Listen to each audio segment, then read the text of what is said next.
कांग्रेस की बात होती है तो साथ साथ एक सवाल और सामने आता है कि यदि कांग्रेस जीती तो सीएम कौन बनेगा। दरअसल कांग्रेस ने हरियाणा चुनाव बगैर सीएम फेस लड़ने का फैसला किया है और इसको लेकर भाजपा कांग्रेस पर लगातार हमलावर भी रही है। भाजपा के कई नेता इसे बिन दूल्हे की बारात कहकर चुटकी लेते हुए भी नजर आते हैं, लेकिन अब कांग्रेस नेता राज बब्बर ने इस सस्पेंस से पर्दा हटा दिया है। उन्होंने हरियाणा विधानसभा चुनाव को लेकर कहा कि इन दिनों हरियाणा को लेकर साफ परसेप्शन बन चुका है कि यहाँ कांग्रेस की सरकार बन रही है। हरियाणा का किसान जवान वोटर के साथ ही खिलाड़ी वोटर्स भी महत्वपूर्ण है। उन्होंने कहा कि इसमें खिलाड़ी की जगह मैं सिर्फ पहलवान बोलकर विनेश के साथ रेसलर्स तक सीमित रखना नहीं चाहता हूँ।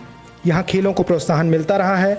उन्होंने कहा कि आज ये तीनों बीजेपी की वजह से परेशान हैं। बब्बर ने कहा कि बीजेपी में इतनी ताकत नहीं है कि यूपी के कैसरगंज की सीट पर ब्रजभूषण शरण सिंह को हटा सके, क्योंकि अब उनकी जगह बेटे को टिकट दे दिया गया है। उन्होंने कहा कि मैं जंतर मंतर पर पहलवानों का समर्थन करने गया, वहाँ से एयरपोर्ट गया, फिर वहाँ से मुंबई गया। मुंबई में मेरे स्टाफ ने कहा कि आपकी सिक्योरिटी विड्रॉ करनी है। अगले दिन मुझे किसी जानकार का फ़ोन आया जो पुलिस में बड़े अधिकारी हैं। उन्होंने कहा कि आप एक लेटर लिख दीजिएगा कि गलती से जंतर मंतर गए थे, लेकिन मैंने ऐसा करने से साफ इनकार कर दिया। राज बब्बर ने कुमारी शैलजा को लेकर भी टिप्पणी की। उन्होंने कहा कि शैलजा हमारी बहुत ही सीनियर लीडर हैं, उनका हम सम्मान करते हैं, पर गुटबाजी कहाँ नहीं है।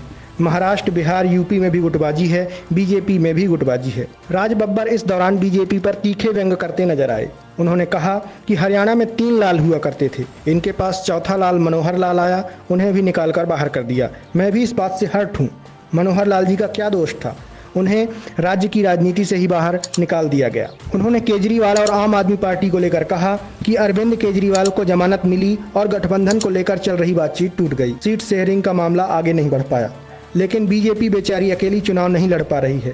मैं बीजेपी को बेचारी इसलिए कह रहा हूं क्योंकि उनकी कोशिश बहुत है।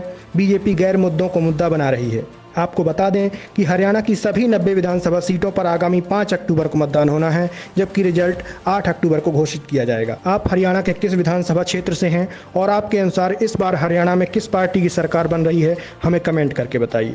खबर पसंद आई हो तो आपके अपने चैनल न्यूज़ पथ को लाइक, शेयर, सब्सक्राइब करना ना भूलें। धन्यवाद।